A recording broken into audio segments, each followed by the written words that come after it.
अस्सलाम वालेकुम नाज़रीन। प्यारे नाज़रीन, आज की इस वीडियो में हम बात करने वाले हैं हज़रत अली की पैदाइश के बारे में। तो आज की इस वीडियो को आखिर तक ज़रूर देखिएगा और वीडियो को लाइक करके कमेंट बॉक्स में अल्लाहु अकबर लिखकर शेयर भी ज़रूर कर दीजिएगा। तो चलिए नाज़रीन, वीडियो को शुरू करते हैं। नाज़रीन, हज़रत अली रज़ी अल्लाह ताला अन्हु की पैदाइश 13 रजब यानी कि 15 सितंबर 601 ईस्वी जुमे के दिन काबा शरीफ की चार दीवारी के अंदर हुई। आपके वालिद अबू तालिब और वालिदा हज़रत फ़ातिमा बिनते असद हैं। अबू तालिब पैगम्बर हज़रत मोहम्मद मुस्तफ़ा सल्लल्लाहु ताला अलैहि वसल्लम के सगे चचा हैं, यानी आप हज़रत अली रसूलुल्लाह सल्लल्लाहु ताला अलैहि वसल्लम के चचेरे भाई भी हैं और दामाद भी हैं। आप हज़रत अली शेर खुदा के नाम से ही मशहूर हैं और आप इस्लाम के चौथे खलीफा भी हुए हैं। हज़रत अली रज़ी अल्लाह ताला अन्हु ने 8 या 10 साल की उम्र में इस्लाम कबूल किया था। बच्चों में सबसे पहले इस्लाम कबूल करने वाले हज़रत अली ही हैं और कबूल इस्लाम से पहले हज़रत अली ने कभी भी बुत परस्ती नहीं की, क्योंकि आप बचपन से ही हुजूर सल्लल्लाहु ताला अलैहि वसल्लम की आगोश तरबियत में थे। नाज़रीन, जब हज़रत अली की पैदाइश का वक्त करीब आया तो तारीख़ गवाह है कि 11 रजब के दिन हज़रत अली रज़ी अल्लाह ताला अन्हु की वालिदा बीबी फ़ातिमा बिनते असद काबा शरीफ के पास गईं और काबा की दीवार पर अपना हाथ रखकर कहने लगी कि ए अल्लाह, अपने वली का ज़हूर फरमा। इतना कहना था कि खाने काबा की दीवार हिलने लगी और उसके अंदर एक दरार आ गई और हज़रत अली की वालिदा काबा शरीफ के अंदर दाखिल हो गईं। ये मंज़र हज़रत अब्बास इब्ने अब्दुल मुत्तलिब दूर से ही अपनी आँखों से देख रहे थे। जैसे ही आपने ये देखा कि काबा की दीवार फट गई है और बीबी फ़ातिमा बिनते असद उसके अंदर चली गई हैं, तो आप चीख चीख कर लोगों से ये कहने लगे कि अबू तालिब की जोज़ा खाने काबा के अंदर चली गई हैं, जिसके पेट में बच्चा भी है। आओ सब आओ और मिलकर हम सब खाने काबा का दरवाज़ा खोल कर उसको बाहर निकालते हैं। उसके बाद ये बात आग की तरह पूरे अरब में फैल गई और लोग दूर दूर से आकर खाने काबा के पास जमा होने लगे। नाज़रीन, उसके बाद लोग खाने काबा के दरवाज़े को खोलने की कोशिश करने लगे, लेकिन किसी से भी अल्लाह के घर का दरवाज़ा नहीं खुला। उस वक्त पूरे अरब में 2 लोग मुतमईन थे, पहले हज़रत अबू तालिब और दूसरे अल्लाह के प्यारे रसूल हुजूर सल्लल्लाहु ताला अलैहि वसल्लम। तारीख़ ने लिखा है कि अरब की सरज़मीन पर इससे पहले इतना बड़ा हुजूम पहले कभी जमा नहीं हुआ था जितना इस वक्त हुआ है। उस वक्त 13 रजब था और जुमे का दिन था। लोग खाने काबा की तरफ देख रहे थे कि इतने में खाने काबा की दीवार हिलने लगी और उन्होंने वही नज़ारा एक बार फिर से देखा। इतने में हज़रत अबू तालिब फरमाने लगे, ए मोहम्मद सल्लल्लाहु ताला अलैहि वसल्लम, जाओ और देखो अंदर क्या हो रहा है।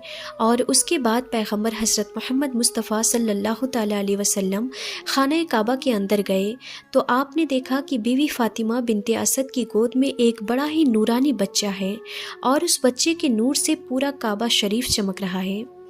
मगर आपने देखा कि बीवी फ़ातिमा बिनते असद बहुत परेशान नज़र आ रही हैं, तो आपने फरमाया, ए अम्मा फ़ातिमा, आप गमज़दा क्यों नज़र आ रही हैं? तो बीवी फ़ातिमा बिनते असद कहने लगी कि ए बेटे मोहम्मद, अल्लाह ने जैसे ही इस बच्चे का ज़हूर किया है तब से लेकर ना तो इस बच्चे ने अपनी आँखें खोली हैं और ना ही ये रो रहा है और ना ही दूध पी रहा है। नाज़रीन, उसके बाद अल्लाह के रसूल सल्लल्लाहु ताला अलैहि वसल्लम ने मुस्कुराते हुए जैसे ही बच्चे को अपनी गोद में उठाया तो वो बच्चा मुस्कुराते हुए अपनी आँखों को खोलने लगा और आपने अपनी ज़ुबान मुबारक बच्चे के मुंह में दे दी तो वो बच्चा आपकी ज़ुबान मुबारक को चूसने लगा। ये देखकर बीवी फ़ातिमा बिनते असद बहुत खुश हुई और मुस्कुराने लगी। उसके बाद पैगम्बर हज़रत मोहम्मद मुस्तफ़ा सल्लल्लाहु ताला अलैहि वसल्लम बच्चे को अपनी गोद में लेकर खाने काबा से बाहर निकले तो सारे अरब के लोग उस बच्चे का नूर देखकर खाने काबा के पास जमा होने लगे और लोग आपस में एक दूसरे से कहने लगे कि इस नूरानी बच्चे का नाम क्या रखा जाए। इतने में अल्लाह के रसूल सल्लल्लाहु ताला अलैहि वसल्लम ने फरमाया, ए लोगों, इस तरह का बच्चा आज से पहले कभी भी पैदा नहीं हुआ है। इस बच्चे की विलादत अफजल है, आला है, इसीलिए अल्लाह की मर्ज़ी यही है कि इसका नाम अली रखा जाए, यानी कि वो बुलंदी जिस बुलंदी पर आज तक कोई भी ना पहुंच पाया है। بس اتنا سننا تھا کہ لوگوں میں یا علی کی صدائیں گونجنے لگی۔ اس کے بعد ابو طالب علی کو اپنی گود میں لے کر اپنے گھر کی طرف جا رہے تھے کہ راستے میں ان کو ایک منافق ملا جو کہنے لگا کہ اے ابو طالب، وہ رسم نہیں کرو گے کیا جو ہر بچے کے ساتھ کی جاتی ہے؟ ناظرین، ہم آپ کو بتا دیں کہ اس وقت مکہ میں یہ رواج تھا کہ پیدا ہونے والے بچے پر سانپ چھوڑا جاتا تھا۔ اگر سانپ بچے کو مار دیتا تو وہ کہتے تھے کہ یہ بچہ اپنے باپ کی اولاد نہیں ہے، لیکن اگر وہ سانپ بچے کا کچھ بھی نہیں بگاڑ پاتا تو وہ سمجھتے تھے کہ یہ بچہ اپنے باپ کی ہی اولاد ہے۔ اس کے بعد ابو طالب نے پیغمبر حضرت محمد مصطفیٰ صلی اللہ تعالیٰ علیہ وسلم کی طرف دیکھا اور اس بچے کی طرف دیکھا، اور پھر ایک جگہ پر حضرت علی کو رکھ کر کہنے لگے، لاؤ اس سانپ کو جس پر تم فخر کرتے ہو۔ اس کے بعد اس سانپ کو لایا گیا اور حضرت علی پر چھوڑ دیا گیا۔ جیسے ہی وہ سانپ حضرت علی کے قریب آیا تو حضرت علی نے اپنے ننھے ہاتھوں سے اس سانپ کو پکڑ کر دور پھینک دیا۔ یہ دیکھ کر وہاں پر موجود سارے لوگ حیران اور ہکے بکے رہ گئے، اور سب کے سب ایک ساتھ کہنے لگے، یہ تو غضب ہو گیا ہے، اس بچے نے سانپ کو ہی چیر دیا۔ یہ آواز سن کر آپ کی والدہ بی بی فاطمہ بنت اسد کہنے لگی کہ یہ میرا بچہ حیدر ہے، شیر ہے، جس نے سانپ کو چیر کر 2 ٹکڑوں میں تقسیم کر دیا ہے۔ ناظرین، حضرت علی رضی اللہ تعالی عنہ وہ ہیں جن کی پیدائش یعنی جن کا جنم خانہ کعبہ میں ہوا، جو آج تک کسی کی بھی نہیں ہوئی ہے۔ حضرت علی وہ ہیں جو اللہ کے پیارے نبی حضور صلی اللہ تعالیٰ علیہ وسلم کی پیاری بیٹی حضرت فاطمہ رضی اللہ تعالیٰ عنہا کے شوہر اور آپ کے داماد ہیں۔ حضرت علی وہ ہیں جو ہمارے پیارے نبی حضور صلی اللہ تعالیٰ علیہ وسلم کے پیارے نواسے حضرت حسن اور حسین رضی اللہ تعالیٰ عنہ کے والد ہیں، جن کے بارے میں خود نبی پاک صلی اللہ تعالیٰ علیہ وسلم نے ارشاد فرمایا ہے کہ جس کے دل میں بغض علی ہوگا، یعنی جس کے دل میں علی کے لیے محبت نہیں ہوگی، وہ شخص کبھی بھی جنت میں نہیں جا سکے گا۔ ناظرین، جس بدبخت نے حضرت علی کو شہید کیا اس کا نام ہے عبد الرحمن ابن ملازم۔ اس نے 19 رمضان کے دن فجر میں آپ کی پیشانی پر حملہ کیا اور 21 رمضان کے دن آپ کی شہادت ہو گئی۔ 21 رمضان یعنی لیلۃ القدر کی رات، جو ہزاروں سالوں کی راتوں سے بہتر اور افضل ہے، یعنی 21 کو ہی لیلۃ القدر اور 21 کو ہی حضرت علی کی شہادت، یعنی ہزاروں شہیدوں سے بڑھ کر شہادت۔ ایک مرتبہ ایک بزرگ نے کچھ یوں بتایا حضرت علی کے بارے میں کہ اس نے کسی سے پوچھا کہ آپ کی نظر میں بہترین مقام کیا ہے؟ تو اس نے کہا مسجد۔ پھر اس بزرگ نے پوچھا کہ مسجد میں بہترین جگہ کون سی ہے؟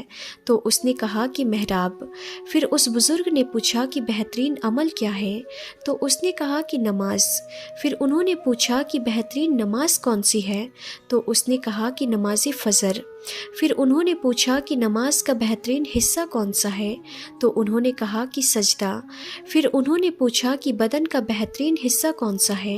تو اس نے کہا کہ پیشانی۔ پھر انہوں نے پوچھا کہ آپ کی نظر میں بہترین مہینہ کون سا ہے؟ تو انہوں نے کہا کہ رمضان۔ پھر بزرگ نے پوچھا کہ رمضان کا بہترین رات کون سی ہے؟ تو اس نے کہا کہ شب قدر کی رات۔ پھر انہوں نے پوچھا کہ بہترین موت کون سی ہے؟ تو اس نے کہا کہ شہادت۔ تو یہ سن کر پھر اس بزرگ نے کہا کہ حضرت علی رضی اللہ تعالی عنہ رمضان کے مہینے میں شب قدر کی رات کو مسجد میں محراب میں نماز میں اور نماز فجر اور سجدے کی حالت میں شہید ہوئے۔ کیا اس سے بڑا بھی کوئی مقام ہو سکتا ہے؟ اللہ اکبر۔ ناظرین، اگر آپ کو حضرت علی رضی اللہ تعالی عنہ سے سچی محبت ہے تو آپ اس ویڈیو کو دل سے ایک لائک کر کے کمنٹ باکس میں اللہ اکبر لکھ کر اپنے دوستوں میں شیئر ضرور کر دیں۔ اور ناظرین، اگر آپ نے ابھی تک ہمارے چینل عالمی باتیں کو سبسکرائب نہیں کیا ہے تو آپ اسے ابھی سبسکرائب کر لیں اور بیل نوٹیفیکیشن پر بھی ضرور کلک کر دیں تاکہ ہماری نئی ویڈیوز کی نوٹیفیکیشن آپ تک پہنچتی رہے۔ تو انشاءاللہ پھر ملیں گے ایسے ہی انفارمیٹیو ویڈیوز کے ساتھ، تب تک کے لیے خدا حافظ۔